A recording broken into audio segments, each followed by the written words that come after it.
Mes chers amis, bonjour. C'est Gerpi Lafaille, un de vos amis qui vous aime. À vous tous qui suivez cette vidéo, à vous tous qui êtes abonnés à cette chaîne, je vous rappelle que j'ai le grand plaisir de vous avoir comme ami.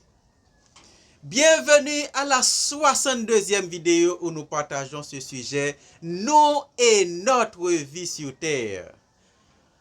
C'est bon de partager ces informations.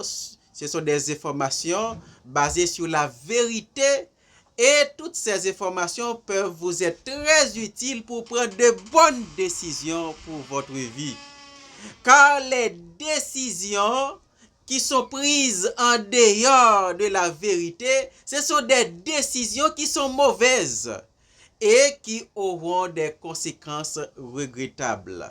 Voilà pourquoi la connaissance de la vérité est une bonne chose pour vous, pour pouvoir prendre les décisions qu'il faut, des décisions judicieuses pour le fonctionnement de votre vie.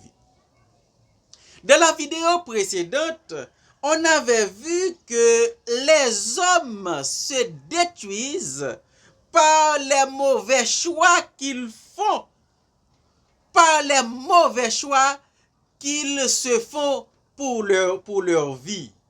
Ils font des choix qui génèrent des conséquences destructrices, des choix qui détruisent et qui gangrènent leur vie, leur famille, leurs finances, etc. Des choix qui ont des conséquences regrettables. C'est pourquoi, et par manque de connaissance de la vérité, eh bien, ils ne peuvent pas bien orienter leur vie vers la vie de satisfaction, vers la vie réussie. Mais Dieu ne s'est jamais opposé aux mauvaises décisions et aux mauvais choix que font les hommes. Pourquoi Dieu ne s'est jamais opposé? C'est parce que l'homme a tout le droit de prendre des décisions et de faire des choix. Et quelle que soit la décision, quel que soit le choix qu'il fait, eh bien, c'est son droit. Et puisqu'il est conscient de ses choix, il est conscient de ses décisions, il est conscient de ce qui est bien et de ce qui est mal, alors il prend les décisions consciemment par rapport aux conséquences aussi. Ils prennent les décisions et les conséquences des décisions et des choix, il doit les vivre aussi consciemment. Parce que depuis le jour où le fruit défendu a été consommé, alors l'homme est conscient des conséquences de ses choix et de ses décisions. Et c'est la raison pour laquelle, lorsqu'il prend une décision qui détruit sa vie, Dieu ne va pas opposer. Dieu ne s'est pas opposé. L'homme a le droit de faire les choix, de décider. Il a le droit de choisir de faire du bien. Il a le droit de choisir de faire ce qui est mal. C'est son droit. Parce que dans Genèse, dans Psaume 115, verset 16, nous lisons, Dieu, les cieux sont les cieux de l'Éternel, mais il a donné la terre au Fils de l'homme. Et dans Genèse 1er, verset 28, Dieu a prononcé 5 bénédictions sur l'homme. Il a donné 5 bénédictions à l'homme et par ces 5 bénédictions, il lui a donné la domination sur la terre et tout ce qui s'y trouve. Et à ce moment-là, l'humain sur la terre devient une autorité que le surnaturel doit respecter. Toutes les décisions que les humains prennent sur la terre sont normalement respectés dans le surnaturel. Aucun être surnaturel ne peut contester une décision d'un humain sur la terre. Pas même Dieu. Même Dieu ne peut pas contester une décision qu'un humain, quel que soit l'humain, quel que soit, pourvu que c'est un humain sur la terre, quelle que soit sa capacité, quel que soit son niveau, pourvu qu'il soit un humain ayant un corps sur la terre, ces décisions sont normalement respectées dans le surnaturel. Si Dieu contesterait une décision d'un humain sur la terre, ce serait insubordination. Car Dieu avait confié la gestion de la terre à l'homme. L'homme est le gérant de la terre et ce droit de gérer la terre lui a été confié par Dieu. Et si Dieu lui a donné le droit de gérer la terre, il lui a donné le pouvoir de faire la gestion de tout ce qu'il y a sur la terre, alors s'il conteste une décision qu'un humain prend sur la terre, ce serait insubordination. Et Dieu, dans ses caractéristiques, dans ses qualités divines, il n'a pas ça comme attribution. C'est la raison pour laquelle toutes les décisions que l'homme prend sur la terre, Dieu les respecte. Et il n'a pas à contester les décisions que l'homme prend sur la terre, mais il juge les décisions. Ok? Dieu ne peut pas contester les décisions des hommes, mais il juge les décisions sur la manière dont l'homme fait la gestion de ce qu'il lui a confié. Dans Ecclésiaste 12, verset 1er, on lit ceci: « Jeune homme, réjouis-toi dans ta jeunesse. Livre ton cœur à la joie pendant les jours de ta jeunesse. Marche dans les voies de ton cœur, selon les regards de tes yeux. Mais sache que pour tout cela, Dieu t'appellera en jugement. » Ah, voilà toutes les décisions et la manière dont vous faites la gestion de votre vie, cela vous regarde. Dieu ne va pas contester. Là, les décisions que vous prenez sur la terre par rapport aux autres et dans l'environnement, Dieu ne va pas contester, mais il jugera toutes les décisions que vous prenez. Ainsi, l'homme a le droit de choisir de faire le bien. Et s'il fait le bien, alors il recevra l'approbation de Dieu et il profitera ou bien il bénéficiera des bénédictions qui en découlent. Mais aussi, il a le droit de faire du mal. Il a le droit de choisir le mal, de faire la méchanceté, de faire l'immoralité, de faire l'abomination. Et c'est son droit. Et si c'est son droit, il a le droit, que ce soit volontairement qu'il choisit, ou bien sous l'influence des démons, eh bien, c'est son droit et Dieu respecte ce droit. Mais seulement, Dieu jugera ses choix et ses décisions et ensuite, il condamnera le mal, chaque mauvaise décision, chaque mauvais choix, il aura à prononcer sa condamnation. Et Adam et Ève étaient dans le jardin d'Éden. Et Dieu leur a donné sa parole pour ne pas toucher au fruit de la connaissance, de l'arbre de la connaissance du bien et du mal. Mais Adam et Ève ont respecté la loi de Dieu. Mais un jour, Ève s'est trouvée dans une conversation avec le serpent et qu'il y avait un autre personnage qui parlait à travers la bouche du serpent.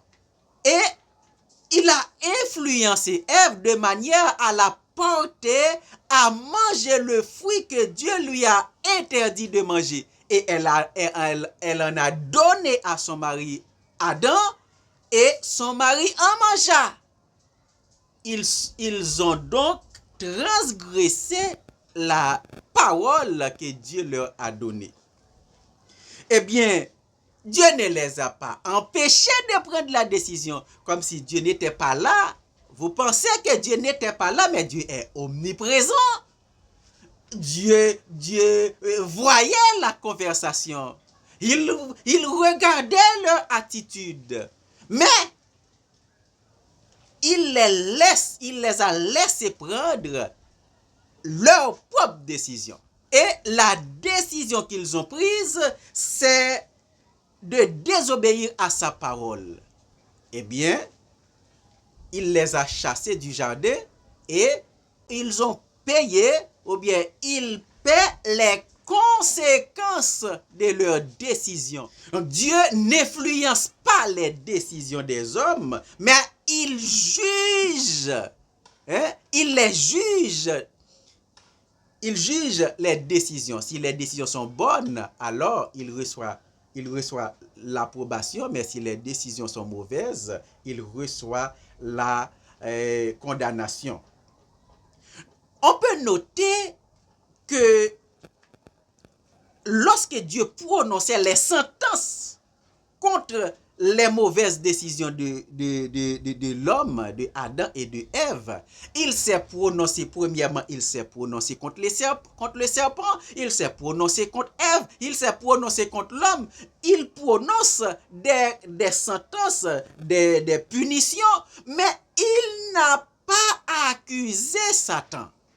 On peut comprendre, on peut remarquer que Dieu n'a pas accusé Satan par le fait qu'il a séduit sa créature, qu'il les a séduits pour les porter à désobéir à sa parole. Il n'a pas accusé Satan, mais plutôt, il lui a promis qu'un jour, il perdra le pouvoir qu'il vient de prendre sur l'homme.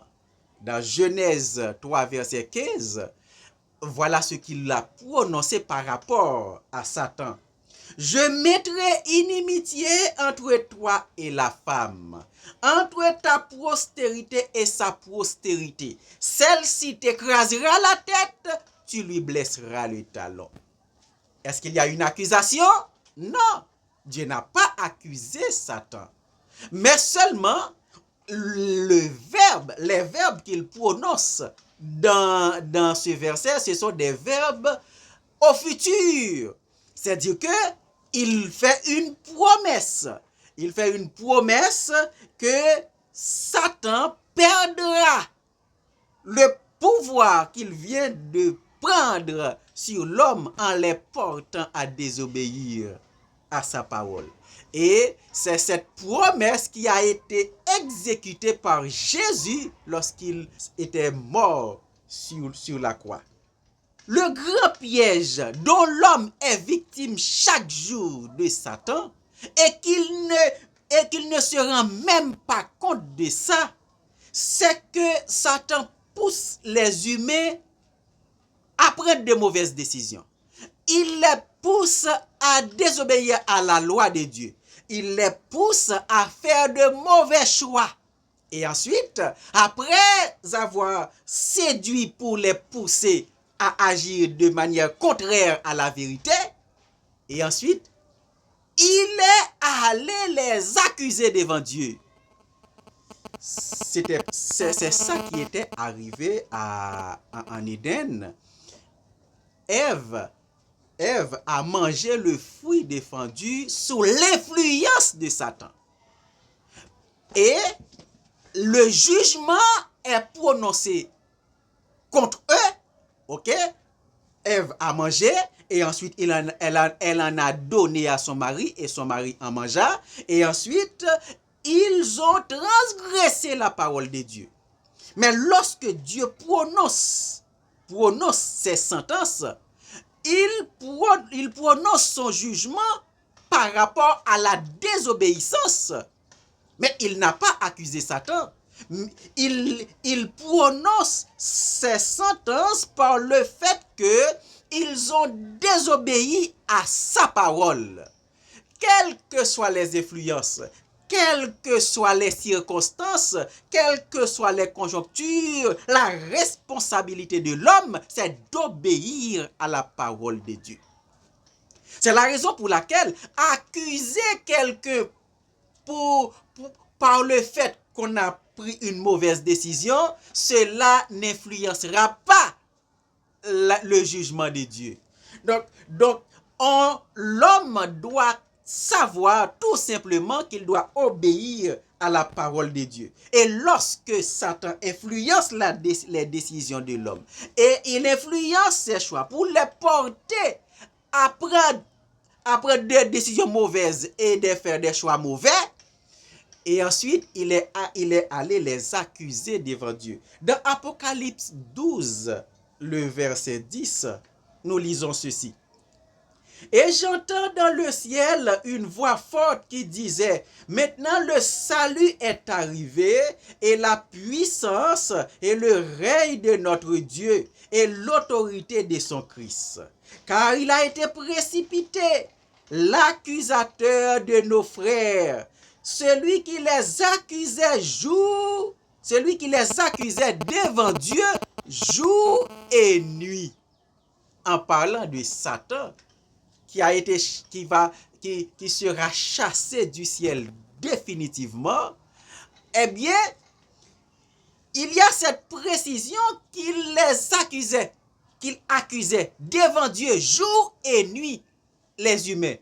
Imaginez dans la société est dominée par les ténèbres, par Satan. Dans 1 Jean 5, verset 19, nous lisons que le monde entier est sous la puissance du malin. C'est-à-dire que c'est Satan qui organise le monde. Sa culture est devenue la culture maternelle de tous les humains sur la terre. Donc chaque jour, les humains prennent des décisions sous l'influence des ténèbres, sous l'influence de Satan. Des décisions mauvaises, des choix mauvais. C'est la raison pour laquelle le comportement de l'homme est mauvais sur la terre et produit des conséquences destructrices, des conséquences désastreuses dans les sociétés.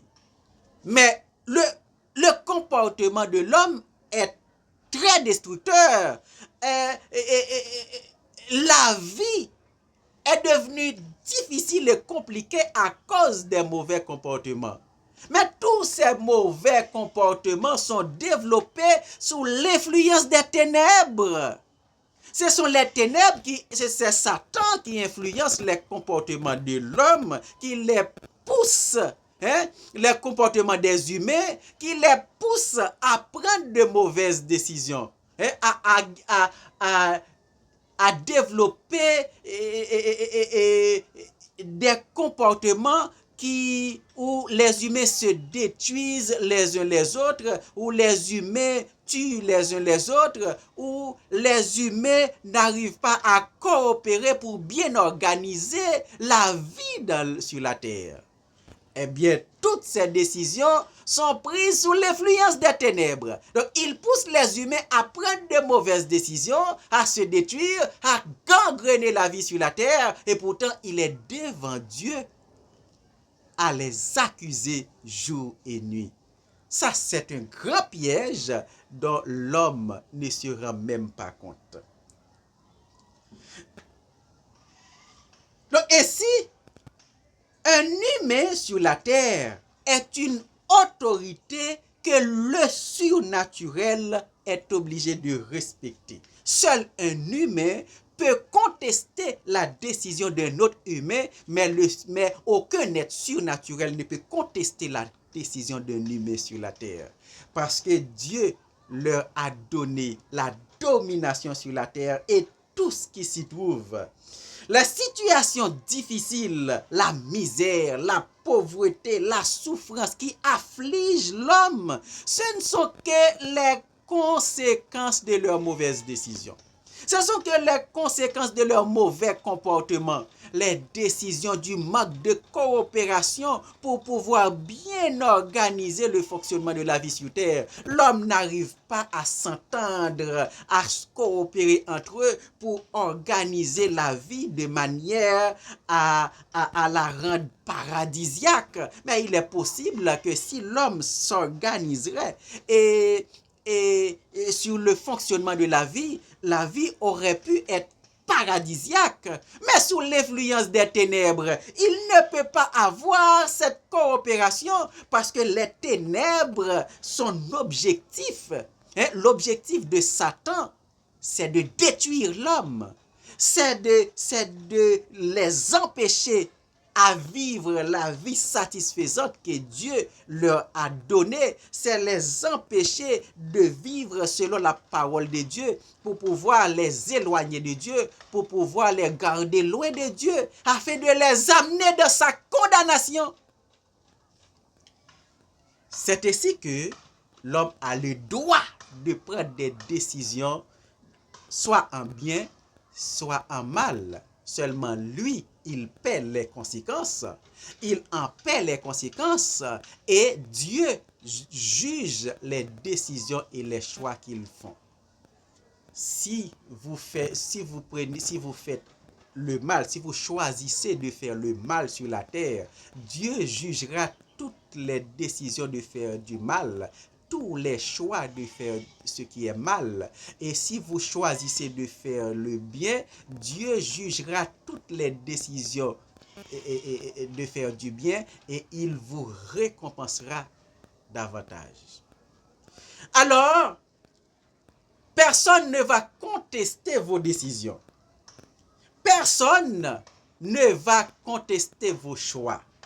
Mais Dieu les jugera et prononcera les conséquences. Dans les derniers jours, beaucoup de sentences seront prononcées contre l'homme sur la façon dont ils avaient fait la gestion de tout ce que Dieu leur a confié sur la terre.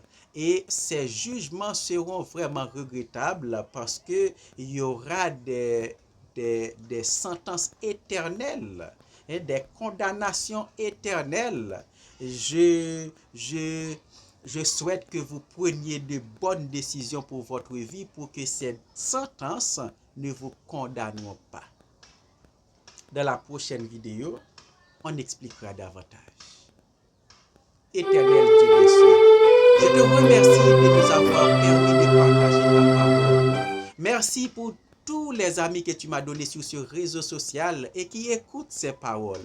Permets, oh Dieu, que toutes ces paroles puissent leur servir à prendre de bonnes décisions pour que leur vie soit satisfaisante sur la terre et dans l'éternité. Au nom de Jésus, je te prie. Amen. Partagez la vidéo, ajoutez un like. Dans vos commentaires, faites part de vos appréciations, de vos questions et à bientôt. Que Dieu vous bénisse.